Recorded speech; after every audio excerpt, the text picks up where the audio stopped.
अस्सलाम वालेकुम स्टूडेंट्स। आज हम बात करने जा रहे हैं biology 9th class, chapter number 9 transport, and the topic is the circulatory system. ठीक है, सर्कुलेटरी सिस्टम की हम बात कर रहे थे तो हमने ब्लड की बात की, ब्लड की कंपोजिशन की बात की, इसके अलावा ह्यूमन हार्ट की बात की।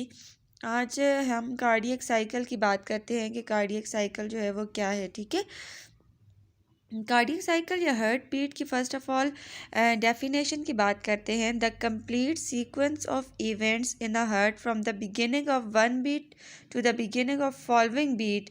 अ complete heart beat including systole, contraction and diastole, relaxation. Means cardiac cycle या हार्ट बीट जो है वो one time contraction and one time relaxation जो है वो एक कार्डियक साइकिल या एक हार्ट बीट बनाती है। ठीक है, अगर हम ह्यूमंस की बात करें तो ह्यूमंस के अंदर 72 टाइम्स जो है, एवरेज 72 से 75 टाइम्स जो है वो हार्ट बीट होती है 1 मिनट के अंदर। ठीक है, per minute. Complete heart beat including systole contraction means heart जो है, हार्ट के अंदर जो मसल्स प्रेजेंट होते हैं जो कि कार्डियक मसल्स हैं, वो कॉन्ट्रैक्ट और रिलैक्स होते हैं। जो कॉन्ट्रैक्शन है वो सिस्टोल कहलाती है और जो रिलैक्सेशन है वो डायस्टोल कहलाती है। ड्यूरिंग द डायस्टोल या रिलैक्सेशन जो हार्ट का जो प्रेशर होता है वो लो होता है, और ड्यूरिंग सिस्टोल हार्ट का जो प्रेशर है वो हाई होता है। ठीक है, तो कार्डियक साइकिल जो है वो कंप्लीट सीक्वेंस है इवेंट्स का हार्ट के अंदर from beginning of one beat to the beginning of following beat. ठीक, अच्छा, इसके इंट्रोडक्शन की अगर हम बात करें, द हार्ट ऐसा पम्प, हार्ट जो है वो एक पंप की तरह एक्ट करता है, ये ब्लड को पंप करता है। ठीक है, two separate pump in series, systole and diastole. इसके अंदर टू सेपरेट पंप हैं, सिस्टोल जो कि कॉन्ट्रैक्शन करता है और डायस्टोल जो कि रिलैक्सेशन है। ठीक है, कॉन्ट्रैक्ट और रिलैक्स होता है। Cardiac cycle both electrical and mechanical events from beginning of one heart beat to beginning of next. जो कार्डियक साइकिल है इसमें बहुत इलेक्ट्रिकल एंड मैकेनिकल इवेंट्स आ जाते हैं from beginning of one heart beat to the beginning of next. ठीक है ना, तो सिस्टोल जो है वो कॉन्ट्रैक्शन ऑफ हार्ट बीट है और डायस्टोल जो है वो रिलैक्सेशन ऑफ हार्ट बीट है। ठीक है, इसी तरह से हम नॉर्मल हार्ट रेट की बात करें तो वो 75 बीट्स पर मिनट होता है। Duration of one beat is equals to 60 per 75 means 0.8 second. अब देखें, एक वो जो कंट्रैक्शन और रिलैक्सेशन वन टाइम होती है उसमें 0.8 सेकेंड्स लगते हैं।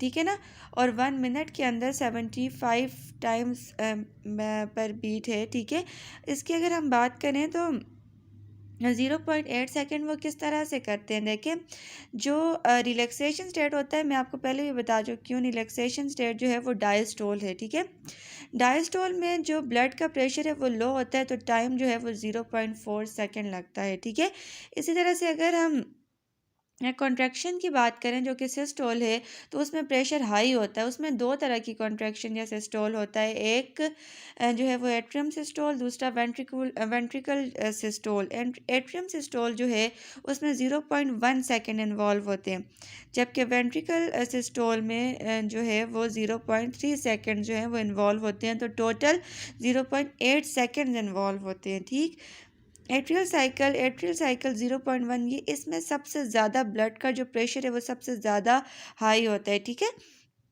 और टाइम जो है वो 0.1 सेकेंड जो है वो लगते हैं। coincide with the last rapid filling phase of the ventricle. Before this, valves are open, ventricles relax, and already 75% blood. Contraction added only remaining 25% blood. इसमें यह है कि जो जब कभी भी रिलैक्सेशन और कॉन्ट्रैक्शन होती कब है, जो सब के सब चैम्बर्स, 4 चैम्बर्स हेड के अंदर प्रेजेंट होते हैं, वो चैम्बर्स जब रिलैक्स होते हैं तो वो रिलैक्स तब होते हैं जब हार्ट के अंदर ब्लड जो है वो फिल हो जाता है।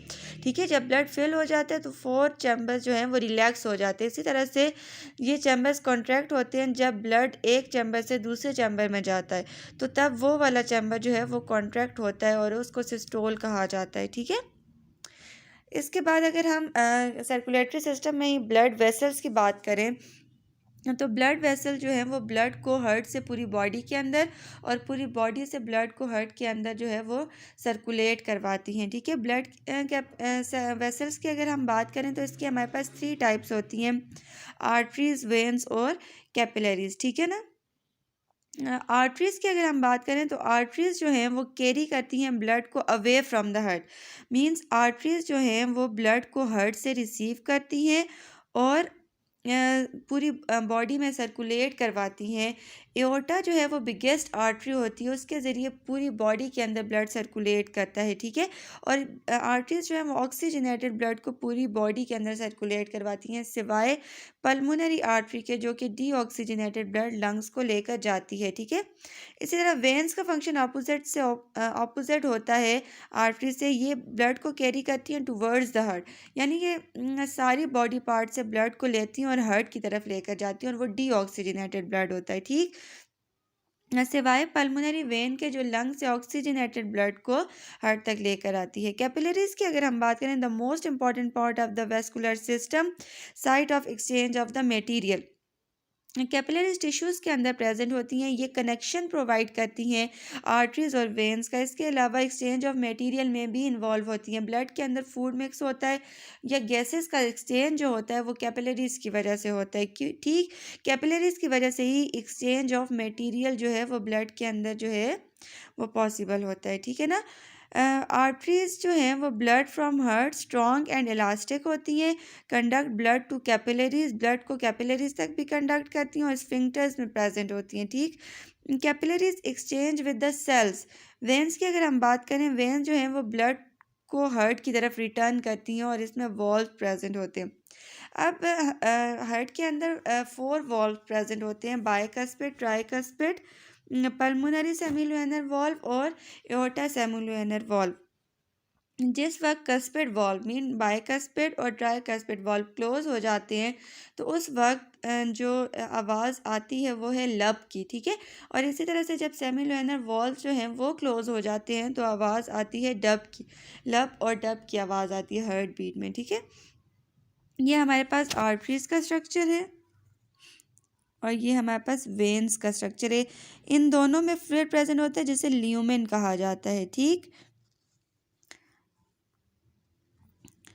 इसके बाद अगर हम डिज़ीज़ की बात करें, जो मायोकार्डियल इन्फेक्शन है, मायोकार्डियल इन्फेक्शन या हार्ट अटैक भी इसे कहा जाता है, ठीक है।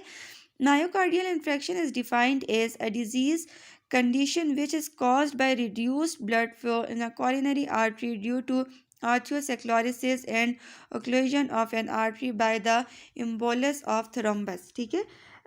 Myocardial infarction or a heart attack is irreversible damage of myocardial tissues caused by prolonged ischemia and hypoxia। देखिए, ये जो डिज़ीज़ है ये हार्ट अटैक भी इसे कहा जाता है। इस डिज़ीज़ में ब्लड का जो फ्लो है वो रिड्यूस्ड हो जाता है। अब उसकी मुख्तलिफ रीज़न्स होती हैं, ठीक है। जब हम लोग फैट्स की जो अमाउंट है वो बहुत ज़्यादा लेने पड़ जाते हैं तो उस दौरान क्या होता है कि आर्टरीज़ जो हैं उनमें ब्लॉकेज हो जाता है, जिसकी वजह से ब्लड जो है वो ठीक तरीके से फ़्लो नहीं हो रहा होता और ब्लड के अंदर ऑक्सीजन प्रेजेंट होती है और उस वजह से ही ऑक्सीजन हार्ट तक या हार्ट से पूरी बॉडी के अंदर सर्कुलेट कर रही होती है, ठीक है। तो जब ब्लॉकेज हो जाता है तो उस दौरान मुख्तलिफ डिजीज़ कॉज हो जाती हैं, जिसमें मायोकार्डियल इन्फेक्शन भी सबसे कॉमन डिजीज़ है, ठीक है।